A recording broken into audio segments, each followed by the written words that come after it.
হয়েছিল। দেখতে দেখতে আজকে 20টা রোজা চলে যাচ্ছে। হিসাব মিলানোর সময় ভাই ও দোস্ত, হিসাব মিলাই। ইবাদতের মৌসুম শেষ হয়ে যাচ্ছে, কি হারালাম? একটু চিন্তা করেন। আল্লাহ পাক রব্বুল আলামিন মাহে রমজানের প্রতিটি রাত্রে উতাকা জাহান্নাম থেকে মুক্তির পরোয়ানা চালু করেছেন। অমুককে মুক্তি দাও, অমুককে মুক্তি দাও, অমুককে জাহান্নাম থেকে মুক্তি করে দাও, অমুককে মাফ করে দাও। আল্লাহ এই যে রমজানের শুরু থেকে ঘোষণা করছেন, আমার নামটা কি ওই ঘোষণা প্রাপ্ত বান্দাদের অন্তর্ভুক্ত হয়েছে, নাকি আমি সেই যোগ্য হতে পেরেছি? সেই হিসাব মিলানোর সময় এখন 20টা দিন তো চলে গেল। আমার আমল কি ওই কোয়ালিটিতে পড়ছে যে আল্লাহ আমাকে মাফ করে দিবে? আমি কি আল্লাহর কাছে কাঁদতে পেরেছি আমার গুনার কারণে? আমি কি আমার আল্লাহর কাছে আবদার করেছি, আল্লাহ তোমার কাছে আসছি, তোমার চৌকাঠে পড়ে গেছি, তুমি যদি মাফ না করো আমি বের হব না? এটা কি করতে পেরেছি? আজকে 20টা দিন চলে যাচ্ছে। আমার হায়াত থেকে যেমন 20টা চলে গেল, আমার গুরুত্বপূর্ণ সওয়াবের একটা মৌসুমের 20টা দিন অর্থাৎ অধিকাংশ সময় চলে গেছে।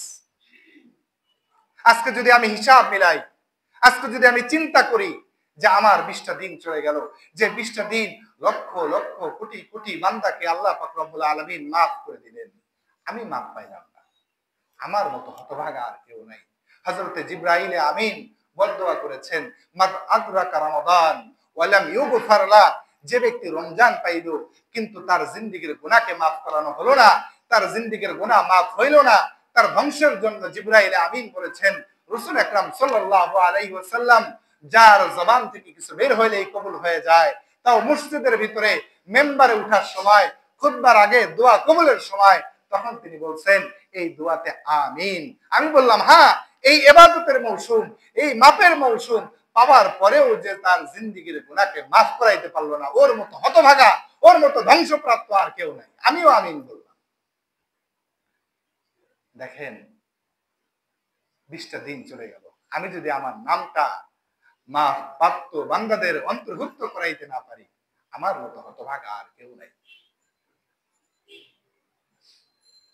রাসূল আকরাম সাল্লাল্লাহু আলাইহি ওয়াসাল্লাম এই 20তম রমজানেই তার সাহাবীদেরকে বলতেছেন, হতাশ হওয়ার কোনো কারণ নাই।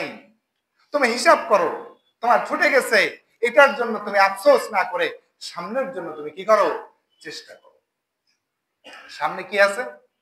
আগেই বলেছি বক্তব্যের শুরুতেই যে আল্লাহ পাক রব্বুল আলামিন কোরআনের মতো পরশ পাথর এই মাসে নাজিল করার কারণে পুরা মাসটা দামি হয়ে গেছে।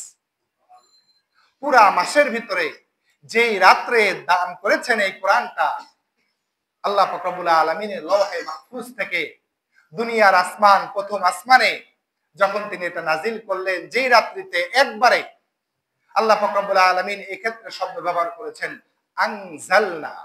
আনজালনা শব্দের অর্থ হলো একবারে, একসাথে নাজিল করা। আমাদের রাসূলের উপরে যে কোরআন এসেছে, এই কোরআনটা একবারে এসেছে না বারে বারে এসেছে? বারে বারে। এটা কিন্তু আনজালনা। আনজালনা হলো একবারে আসা।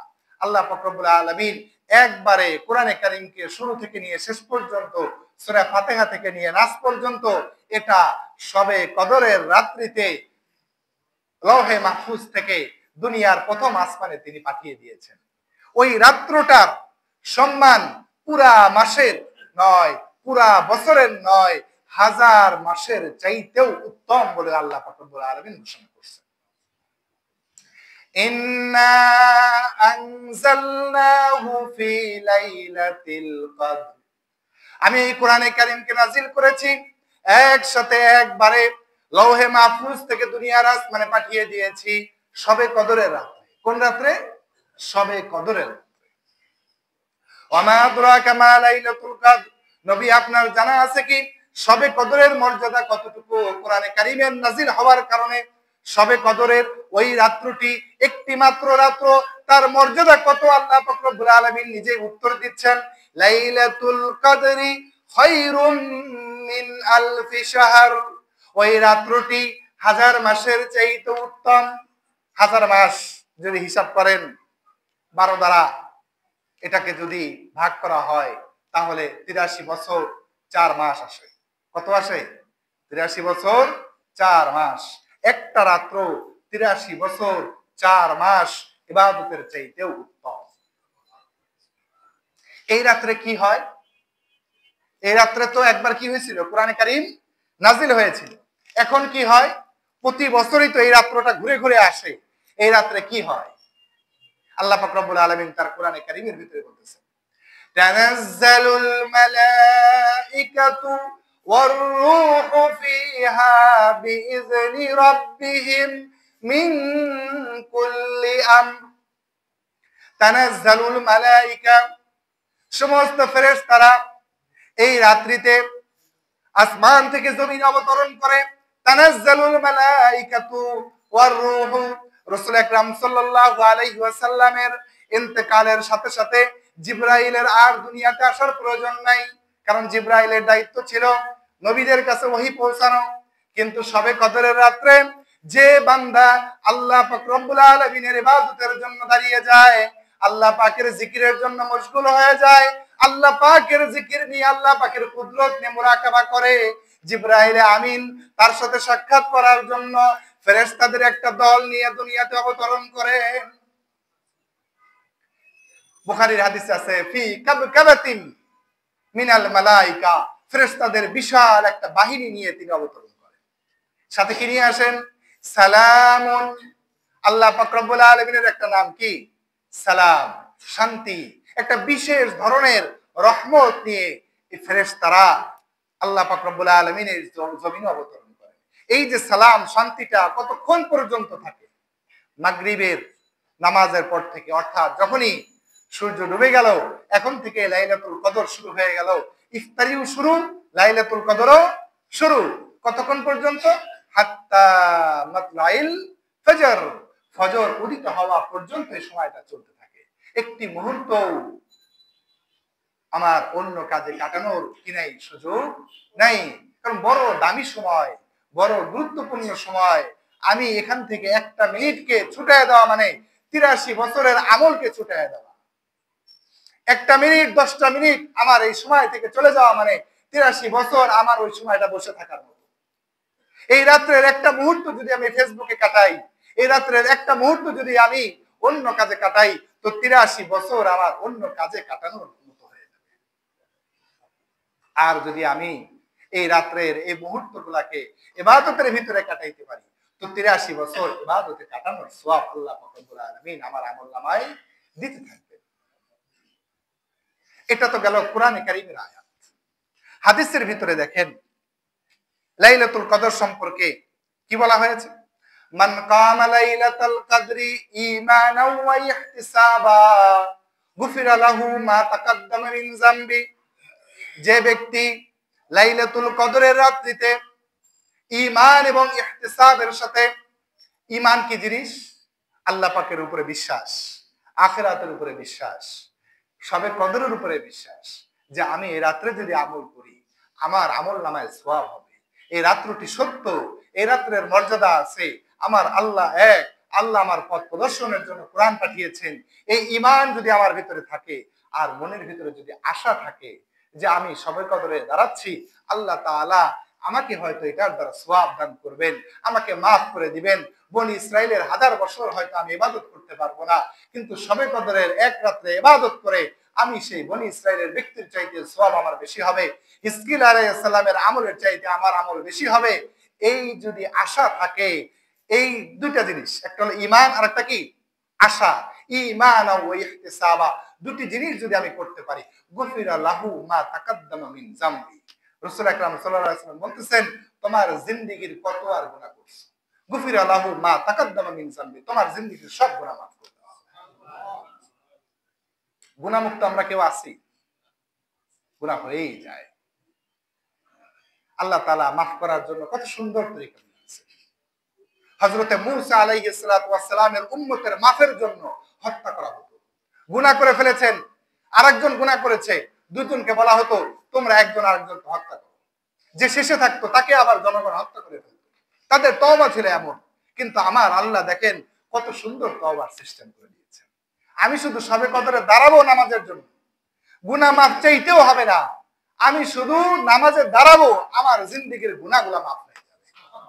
গুফিরা লাহু মা তাকাদ্দামা মিন যামবি। আল্লাহ আমারে কতটুকু ভালোবাসে একটু চিন্তা করে দেখেন।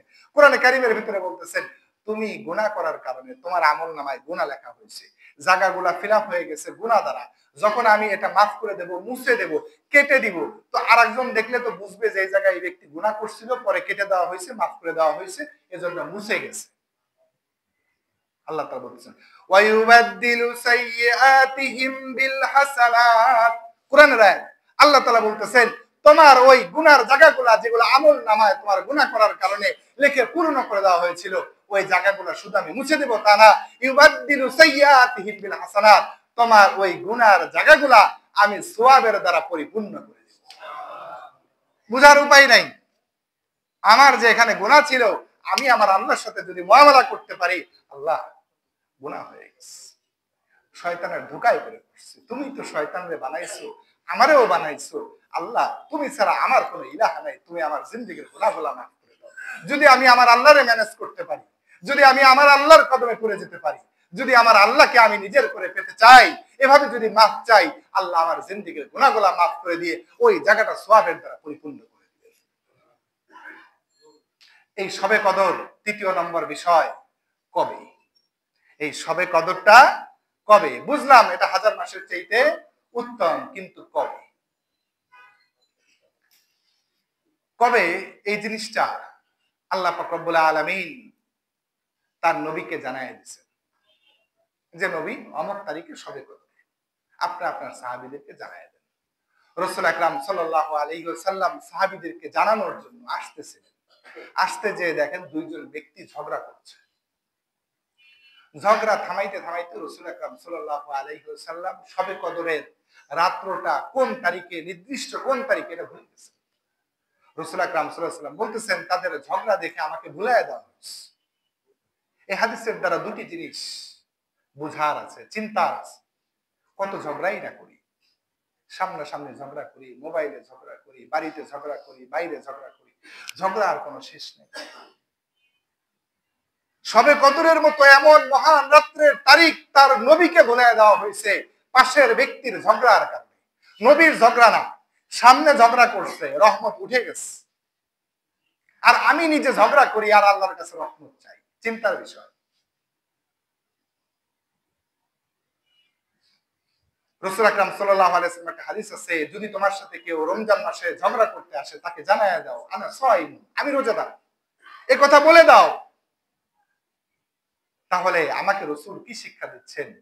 ঝগড়া আমি নেই, সবকিছু ঠিক আছে, কথার বাড়ানোর দরকার নাই, বলে দাও আনা সাইম, আমি রোজাদার, এই কথা বলে ঝগড়া শেষ করে দাও। ঝগড়ার দ্বারা শবে কদরের রাত্রের নির্দিষ্ট তারিখটা উঠায় ফেলা হয়েছে। সেই ঝগড়া আমরা প্রতিদিন না করলে আমাদের শান্তিই যেন লাগে না। বাইরে ঝগড়া করতে না পারলে বাড়িতে এসে করা লাগে, বাড়িতে এসে করতে না পারলে বাইরে যা করা লাগে, এমন একটা অবস্থা আমাদের। আল্লাহ পাক রব্বুল আলামিন আমাদেরকে হেফাজত করুন। রাসূল আকরাম সাল্লাল্লাহু আলাইহি ওয়াসাল্লাম বলতেছেন তবে তাহাররাউ লাইলাতাল কদরি ফি আখিরি, তোমরা এই শবে কদরকে তালাশ করো, খোঁজো, ফি ভিত্রি মিন রমাদান, অর্থাৎ রমজান মাসের শেষ দশকের বেজর রাত্রিগুলিতে তোমরা শবে কদরকে তালাশ করো। তাহলে রাসূল আকরাম সাল্লাল্লাহু আলাইহি ওয়াসাল্লাম রমজানের প্রথম তারিখে ইতিকাফে বসলেন। 10ম তারিখে জিবরাইলে আমিন এসে বললেন মা আদরাকতাহু, আপনি শবে কদর পান নাই। রাসূলকে জানায় গেলেন জিবরাইল। রাসূল আকরাম সাল্লাল্লাহু আলাইহি ওয়াসাল্লাম তিনি তাবু টানায়া মসজিদে নববীর ভিতরে ইতিকাফ করতেছিলেন। তাবুটা ফাঁকা করে সাহাবীদেরকে বললেন শবে কদর এই 10 দিনে পাওয়া যায় নাই, আরো 10 দিন তোমরা ইতিকাফ করো। দ্বিতীয় দশক, মাগফিরাতের দশক, 11 রমজান থেকে 20 রমজান পর্যন্ত রাসূল ইতিকাফ করলেন। জিবরাইল আমিন 20 রোজাতে এসে বলে গেলেন মা আদরাকতাহু, আপনি শবে কদর পান নাই, আরো ইতিকাফ করেন। রাসূল আকরাম সাল্লাল্লাহু আলাইহি ওয়াসাল্লাম তাবু সরায়া বলে দিলেন যে শবে কদর এখনো যায়নি, সামনে আছে, সামনে তোমরা ইতিকাফ করো। রাসূল আকরাম সাল্লাল্লাহু আলাইহি ওয়াসাল্লামের এই হাদিস দ্বারা বোঝা যায় শবে কদর রমজানের প্রথম দশকেও নয়, দ্বিতীয় দশকেও নয়। কোন দশকে? তৃতীয় দশকে। সুযোগ আছে কিনা? না হাতছাড়া হয়ে গেছে? 20টা রোজা চলে গেছে, কিন্তু শবে কদর এখনো কি হয়নি? হাতছাড়া হয়নি। শবে কদর মানে কি? 83 বছর 4 মাস। যদি জীবনে 12টা শবে কদর পেয়ে যেতে পারি, 1000 বছর আমল করার সওয়াব পেয়ে যাবো ইনশাআল্লাহ। একটা শবে কদর পাইলে 83 বছর, 10টা শবে কদর পাইলে প্রায় 850 বছর ইবাদত করার সওয়াব আল্লাহ পাক রব্বুল আলামিন আমার আপনার আমলনামায় দান করবে। কত সুন্দর মৌসুম আমার আপনার সামনে শবে কদর। কোথায়? শেষ দশকের বেজর রাত্রিতে। তবে শেষ দশক আমরা জ্ঞান বিজ্ঞানের যুগ, খুব সুন্দর বুঝি। 10 মানে হলো কি 10 দিন। যদি 29-এ রমজান হয় মাস, তাহলে কত দিন 10 দিনে হবে? কোন তারিখ থেকে? 19 রমজান থেকে।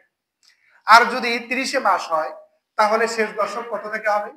20 রমজান থেকে। তাহলে জোর রাত্রিও আমল ছাড়ার উপায় নাই, বেজোর রাত্রিও আমল ছাড়ার উপায় নাই। জোর রাত্রিতেও আমাকে আমল করতে হবে, বেজোর রাত্রিতেও আমল করতে হবে। কিসের উদ্দেশ্যে?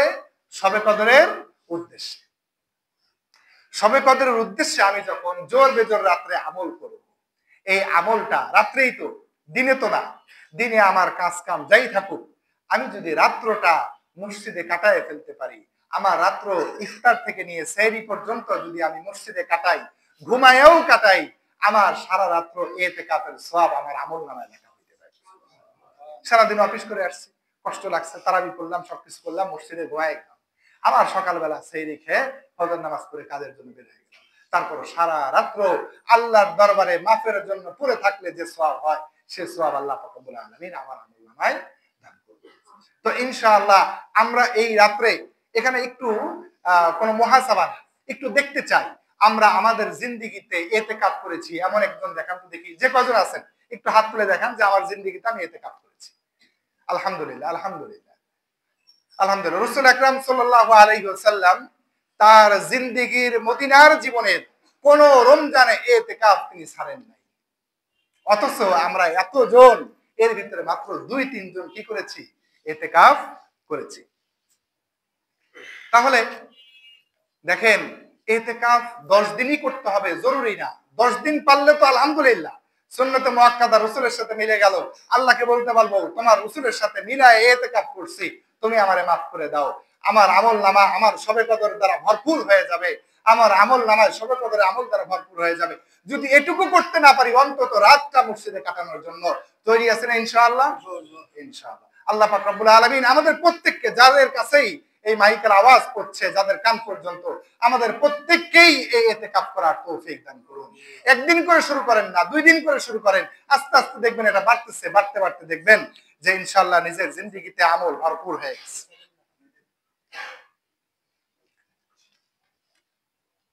এখন এই শবে কদরে 4 নম্বর বিষয় ছিল যে কি আমল করব, কি কাজটা করব। শবে কদরের আমল নির্দিষ্ট নাই। আপনার নামাজ পড়তে মনে চাচ্ছে, নামাজ পড়েন। কি নিয়তে করবেন? তাহাজ্জুদের নিয়তে পড়লে পড়েন, নফলের নিয়তে পড়লে পড়েন, কোনো সমস্যা নাই। আপনার নামাজ পড়তে এখন ভালো লাগতেছে না, কোরআন তেলাওয়াত করেন। কোরআন তেলাওয়াত করতে ভালো লাগতেছে না, সুবহানাল্লাহ বলেন। সুবহানাল্লাহ বলতে ভালো লাগতেছে না, কালেমা পড়েন। যেটা আপনার মনে চায় সেটা বলেন। দিনের কথা 2টা মানুষকে বলেন যে ভাই ইতিকাফ করো, ভাই নামাজ পড়ো, এটা বলেন, এটাও একটা নেক আমল। দান করেন, এটাও একটা নেক আমল। ফিলিস্তিনের মুসলমানরা কি অবস্থায় আছে, আমারই তো ভাই, কাল কিয়ামতের ময়দানে কি জবাব দিবেন? যেতে পারি না ঠিক আছে, অন্য কিছু তো করতে পারি, না পারলে অন্তত তাদের জন্য দোয়াটুকু তো করতে পারি। আমার আল্লাহ তো সক্ষম, আমার আল্লাহ তো পারেন। আমি কি আমার আল্লাহর জন্য, আমার সন্তানের জন্য যেমন আমি দোয়া করি, সে যদি কষ্টে থাকে, আমার সন্তান যদি অসুস্থ হয়, আমি 2 রাকাত নামাজ পড়ে আমার সন্তানের জন্য দোয়া করি। আমি হাসপাতালে দৌড়াই, আমি কি আমার ফিলিস্তিনের ওই মা বোনদের জন্য দোয়া করতে পারি না? ওই বাচ্চাদের জন্য দোয়া করতে পারি না? অন্তর কি আমার কাঁদে না? আমি কাল কিয়ামতের ময়দানে আল্লাহর দরবারে কি জবাব দেব? অন্তত দোয়াটুকু তো করতে পারি। এই শবে কদরের রাত্রে আমি কি আমার আল্লাহর দরবারে কেঁদে কেঁদে বলতে পারি না, আল্লাহ আমার ফিলিস্তিনের মুসলমানরা কষ্টে আছে, তুমি শবে কদরের রাত্রের ওসিলায়, তুমি আমাদের ইবাদতের ওসিলায় তাদেরকে মুক্তি দান করো। তারা কি তাদের পাপের কারণে এই অবস্থা, নাকি আমাদের পাপের কারণে তাদের এই অবস্থা? আমাদের পাপের কারণে অবস্থা। আমাদের চাইতে তাদের ঈমান মজবুত, তাদের জন্য দোয়া করা চাই, আমাদের উপরে এই অবস্থা আসতে পারে। আজকের আলোচনার বিষয় ছিল এটা, এটাই করার দরকার ছিল, কিন্তু যেহেতু আমাদের আমল শবে কদর একদমই অত্যাসন্ন, এই জন্য এই বিষয়ের দিকে যাচ্ছিলাম। তো শবে কদরের আমল কি নাই? নির্দিষ্ট নাই। যেটা মনে চায় আপনার, যেটা মনে চায় আপনি করেন। তবে মা আয়েশা সিদ্দিকা রাদিয়াল্লাহু তাআলা আনহা রাসূল আকরাম সাল্লাল্লাহু আলাইহি সাল্লামকে প্রশ্ন করতেছেন, ইয়া রাসূলুল্লাহ, যদি আমি শবে কদর জেনেই ফেলি যে আজকে শবে কদর, তো আমি কি বলবো, আল্লাহর কাছে কি চাইবো? রাসূল আকরাম সাল্লাল্লাহু আলাইহি সাল্লাম বললেন, কুলি, তুমি বলো, আল্লাহুম্মা ইন্নাকা আফুউন কারীমুন তুহিব্বুল আফওয়া ফাআফু আন্নী।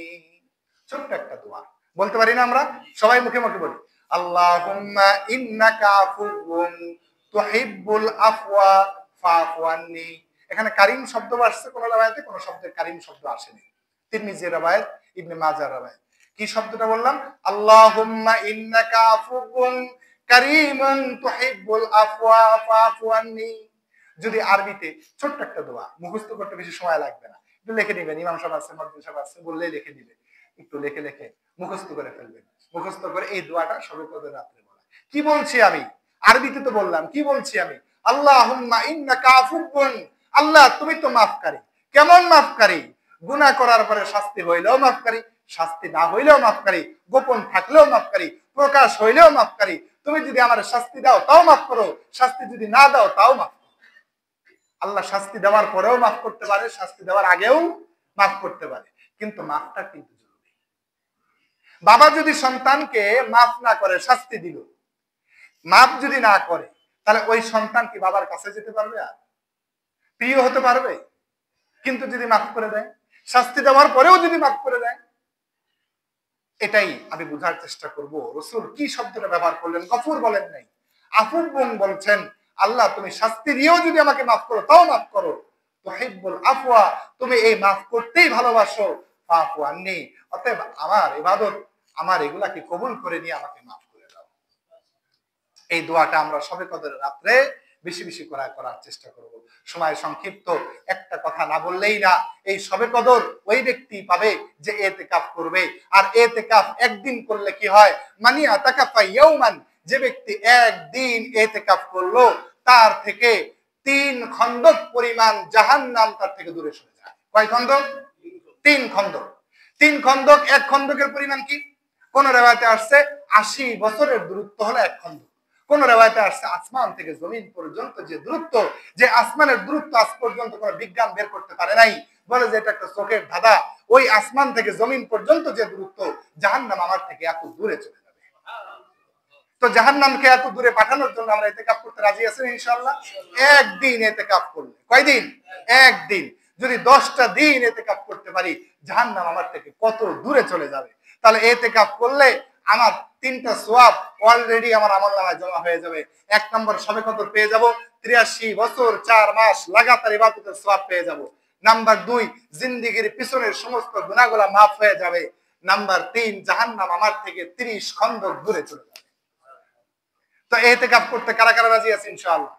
ইনশাআল্লাহ 10 দিন না পারলেও একদিন কারা কারা রাজি আছে?